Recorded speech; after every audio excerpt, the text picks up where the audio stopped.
AQSh va Isroilning Eronga qarshi boshlagan urushi 3-haftadirki davom etyapti. AQSh prezidenti Donald Tramp esa urushning ilk kunida harbiy harakatlar 2 hafta davom etishini aytgandi. Ammo endi u urushdan chiqish yo'lini topa olmayapti.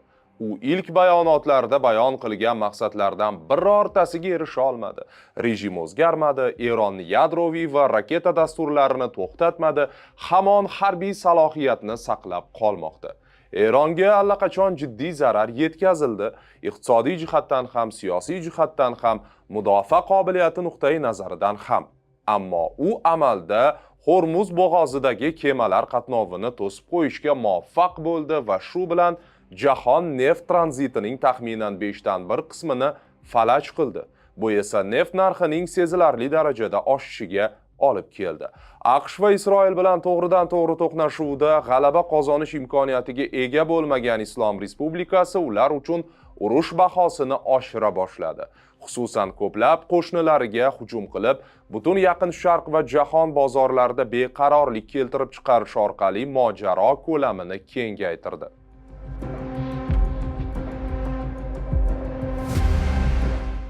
The New York Times nashri yozishicha, Trampda kelgusidagi harakatlarning ikkita asosiy varianti bor.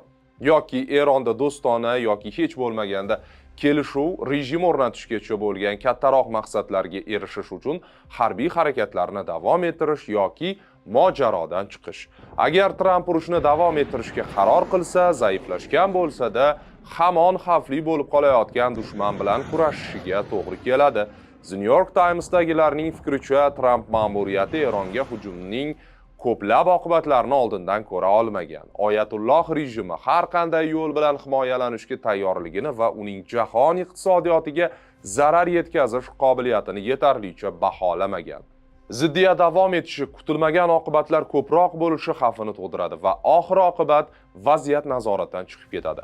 Trampning AQShdagi tarafdorlari orasida ham xavotir hissi kuchaymoqda, chunki ko'pchilik unga mamlakatni yangi urushlarga tortmaslik haqidagi va'dalar uchun ovoz bergandi. Ammo Tramp mojarodan jiddiy yo'qotishlarsiz chiqib keta olmaydi. Uning uchun hech bo'lmaganda siyosiy oqibatlar bo'ladi. U urush boshida aytilgan maqsadlarning birortasiga ham erisha olmadi.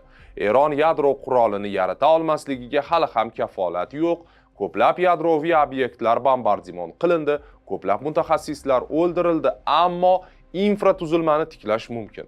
Bundan tashqari Eronda yuqori darajada boyitilgan uranning katta zaxiralari qolmoqda. Taxminlarga ko'ra, ular 10 ta yadroviy kallak yaratish uchun yetadi. Ularni ishlab chiqarish vaqt va sa'y harakatlarini talab qiladi, ammo Eronda bunday imkoniyat saqlanib qolmoqda.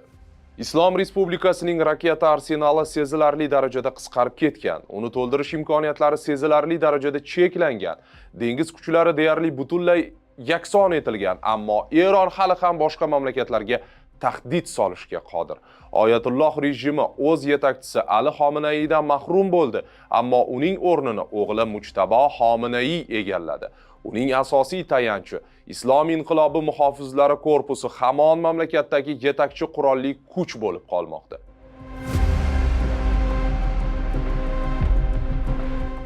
Birinchisi holdan toydirish urushini davom ettirish. Mojaroning tugashi bog'liq bo'lgan asosiy omil o'q-dorilar zaxirasi.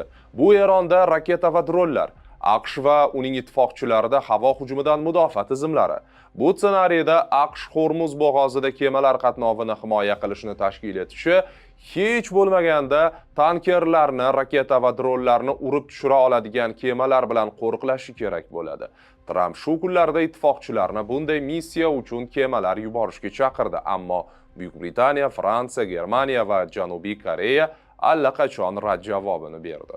Hormuz bo'g'ozidagi kemalarni himoya qilish favqulodda murakkab taktik vazifa deya qayd etadi The Wall Street Journal. Bo'g'oz juda tor, marshrutlarni oldindan ko'rib turish mumkin. Uning Oman sohillari tomonidagi qismi sayozlik bo'lgani tufayli kemalar faqat Eron sohillari tomonidan suza oladi. U yerda esa tankerlarga juda kichik kuchlar bilan ham hujum qilish mumkin bo'ladi. Bunday hujumlarga qarshi turish uchun esa aksincha katta miqdordagi kemalar guruhini hamda havo kuchlarini jalb etish talab etiladi. Holdan toydirish urushning bu uchastkasida Eron yaqqol ustunlikka ega. Voqealar bo'yicha ikkinchi ssenariy Donald Trampning urush tabiatini o'zgartiradigan qandaydir radikal qaror qabul qilishi bilan bog'liq. Masalan, Fors ko'rfazidagi Xarx oroli quruqlik kuchlari tomonidan egallab olinishi mumkin. Eronning deyarli barcha neft eksporti aynan shu joy orqali amalga oshiriladi. Agar Islom Respublikasi undan mahrum bo'lsa, bu uning uchun eng og'ir zarbaga aylanadi. Shuningdek, yuqori darajada boyitilgan uran zaxiralarini qo'lga kiritish va olib chiqish uchun Eronga maxsus kuchlar yuborish g'oyasi muhokama qilinmoqda. Ikkala holatda ham AQSh harbiylari katta xavf ostida qoladi va shu bilan birga ikkala holatda ham Eron taslim bo'lishi kafolatlanmaydi.